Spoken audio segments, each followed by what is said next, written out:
waxaa fikradda ku jirta dalka waxa weeye in la sameeyo barnaamijka horumarinta xeebaha yani waan iska leenahay une laakiin haddaan arintaas samayno dalkana horuu maraya waxaan doonaynaa waddo ka soo bax highway adeega dadkii adduunyada arkay highway double carriage midna dhinac marayo midna dhinac marayo oo xeebta raas kaaboni ka soo bilaamo loo yacada taga ya oo markaad xaggaa u socotana xeebtu midigtuu kaa xigto xaggaa markaad keemada xeebtu bidixdu kaa xigto oo aanad buuraha gelin xeebta lafteedaad maraysa oo dalkuna isku xidhmo halkaasaa magaalooyinku tegayaan ya magaalooyinku halkaas tegayaan oo xeebahoo dhan isku xidhmaan waa mashruuc weyn oo intaasoo billion not hundreds of millions billions ayaa ku baxaya mashruucaa waa la wadaa waxaa loo wadaa bal hadda mashruuca maxaa ku bixi doona fikraddii baa la wadaa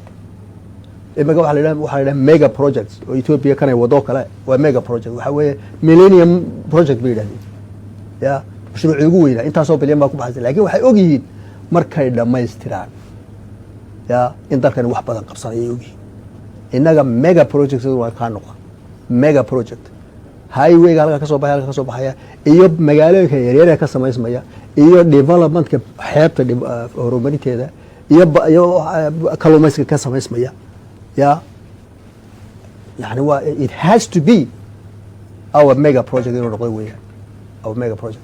ha qaato 10 sano 20 hadduu doono ha qaato ya